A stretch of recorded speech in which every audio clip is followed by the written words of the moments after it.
c'est le collectif qui nous tient. C'est le collectif à l'échelle globale, mais aussi à l'échelle locale et micro de c'est quoi nos réseaux de soutien. Et de mettre son énergie là-dedans, pour moi, c'est vraiment ce qui a du sens actuellement. Dans les récits normatifs qui sont en Europe, on a une urgence d'élargir la manière de raconter nos histoires, mais aussi la manière d'imaginer nos futurs. Faire face à ça, c'est aussi trouver des poésies qui nous sauvent. I think projects like this, which allow you to say your own perspective, is also very helpful for European institutions, because whatever they claim about inclusion and diversity, it is also about aesthetics, that you can come with different aesthetics. It is also about politics, that you can come with different politics. It is also about stories, that you can come with different stories and it will fit. So in that terms, I think project like this should not only continue, but also emerge a bit more, you know. En fait, pour moi, il faut qu'on poursuive l'utopie européenne. Enfin, c'est vraiment ensemble, quoi. Enfin, si on n'est pas ensemble, ça n'a aucun sens.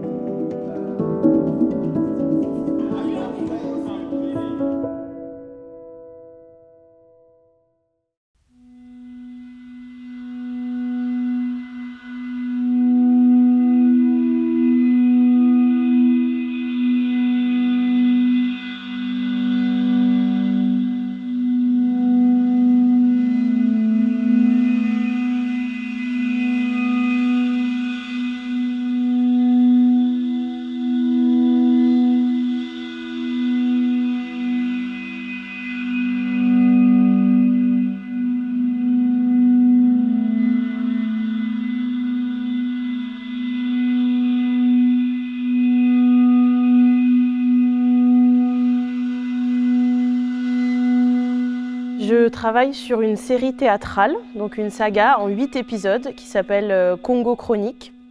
Et c'est une saga qui retrace l'histoire d'une lignée congolaise à travers le temps, donc du passé précolonial jusqu'au futur. Il y a une nécessité de mettre en lumière des histoires africaines et afrodescendantes dont on ne parle pas beaucoup ou dont on parle mal. Et du coup, les représentations existantes, parce qu'il y en a, ne sont pas satisfaisantes, ne sont pas exactes, ne sont pas complexes, ne sont pas diverses. Et c'est ça aussi la question de la diversité. C'est pas juste choisir de mettre un artiste africain, un artiste asiatique, un artiste arabe, un artiste ci, un artiste là. C'est aussi, en fait, qu'est-ce que c'est que toutes les cultures qu'on n'a pas l'habitude d'entendre, dans toute leur diversité, dans toute leur complexité, et d'avoir des voix singulières en fait. Parce que ce que moi j'écris, ce ne sera pas ce qu'un autre auteur congolais ou une autre autrice congolaise écrira. Parce que j'écris aussi depuis ma posture de diasporante, de deuxième génération, de métisse. Mother Tongue, c'est une pièce de danse, c'est un solo. C'est une pièce qui est née de mon expérience personnelle comme migrante, où il y avait une question assez pressante qui était la peur de disparaître. Et comment, à quel point je pouvais, avec ce projet, rendre un hommage à ma mémoire, tout en la laissant se transformer et s'affecter avec un nouveau contexte. Dans la scène européenne, il y a des gens, il y a des types de récits qui sont établis comme la norme, qui sont plus visibilisés. Et j'ai envie d'être porteuse d'un récit qui vient un peu troubler ça. Être porteuse, mais aussi être témoin des récits qui sont plus dans une sorte de trouble ou de mélange, de mixité. Alors, mon projet s'appelle Mon Odyssée. C'est un seul en scène. L'histoire de la pièce commence au moment où ma mère, quand elle est venue me rendre visite pour la première fois en 2017, elle a découvert mon homosexualité de manière accidentelle. Elle a fait un rejet total. Enfin, donc les réactions ont été très violentes. Et comment on peut continuer à chercher à s'épanouir face au rejet familial, face au rejet tout court. Et Moi, j'apporte et ce que, comme contribution, entre guillemets, c'est cette intersectionnalité qui est assez complexe, je dirais, dans laquelle je me trouve, c'est-à-dire je suis chinois, asiatique, immigré, je suis gay, je suis queer. Les histoires des communautés asiatiques manquent gravement. Dans les arts, de manière générale, on est inexistant, on est invisible, il n'y a pas de représentation, ou alors c'est vraiment soit c'est des visions très exotisantes, soit c'est des visions vraiment un petit peu avec des symptômes de sauveur. The project I am working for Common Lab is called Paper Plane Grant, because relation between Global South and European institution, the work is always done there and the benefit goes to European institution. But in this case, I will be making 150,000 paper planes here in European institution, which will take me 492 days of 10 hours a day, 1.5 years. So I will put the work here, the labor here, and the money will go there and people can decide what they want with it. They don't need to come here. They can also build their own community. They can inject in their community, create their performances, or build even a house, whatever they want. I have been dreaming for plane from when I was a young child. And when first time I took a flight and came to Europe, to Switzerland, I heard that flying is bad. Some artists on a very powerful position in Europe claim that I will not fly. They create a narrative for the whole performing arts scene, which is almost an ethical position to take, you know. Now, they cannot rely that while deciding global ethicality, West and Western artists and stories always forget the individual realities which exist in the same world. For example, for me, flying was a dream. This narrative is not very present here, you know, because here as soon you take a position on climate change, you have to say that, you know, this is the thing. But this narrative that putting a structural problem on individual guilt will not solve is something, a new narrative, which is not in Europe, you know, or even this idea that for people flying can be a dream is not here. And when I state it, I want to make it clear that people who know me, even in art field or even our own, my life is very sustainable, but I don't sell it, because sustainability is not to sell something, but we come from a culture where we even pray trees, we pray even water, we pray even mountain, we have rituals with it. I don't talk about it because as soon you do it anything here, they will appropriate it.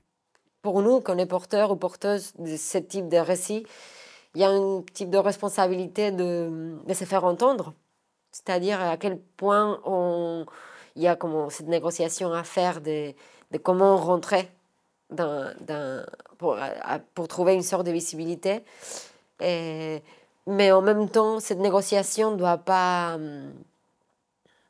pas tuer l'essence. Donc il y a quand même un travail, je pense que c'est des deux parties, de flexibiliser les normes de la visibilité européenne, mais en même temps aussi à nous de trouver des liens, parce qu'en fait, je pense que c'est ça qui va nous sauver, de comment on peut tisser des liens pour que les récits et les dires soient d'une manière plus fluide. Et je pense que Common Lab, c'est une plateforme qui est faite pour ça.